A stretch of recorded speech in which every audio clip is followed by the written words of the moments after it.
Réalité et vérité absolue. Jour 2, vous êtes né pour un but. Dieu a un dessein pour votre vie. Tout ce qu'il a fait a un but. Dans Jean 10, au verset 10, Jésus a dit, « Je suis venu afin que les brebis aient la vie et qu'elles soient dans l'abondance. » 1 Jean chapitre 3 au verset 8 dit ceci. Le Fils de Dieu apparut afin de détruire les œuvres du diable.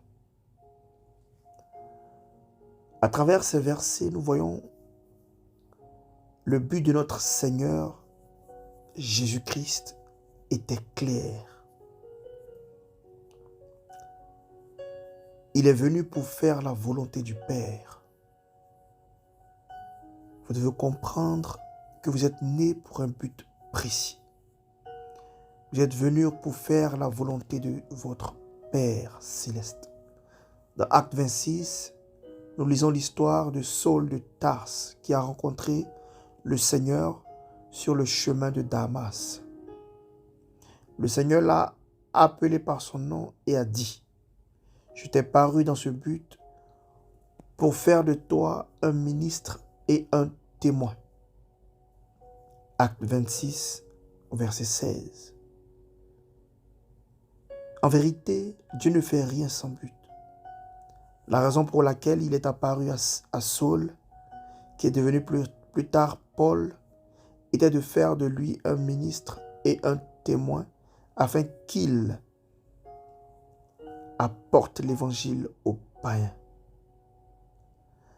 Avez-vous découvert votre but? Savez-vous pourquoi vous êtes né et que vous êtes sur la terre? Si vous ne l'avez pas encore découvert, vous pouvez le faire. Ayez l'audace de demander au Seigneur. Il vous le dira. Il vous guidera vers ce but alors que vous marcherez avec lui et que vous ferez ces choses qu'il vous appelle à faire. Vous n'êtes pas né pour rien. Vous n'êtes pas sur la terre pour rien. Vous êtes né pour la gloire de Dieu. Vous êtes né pour marcher avec lui et lui rendre honneur. Il a prévu dès le début que vous le serviriez et que vous vivriez pour Christ.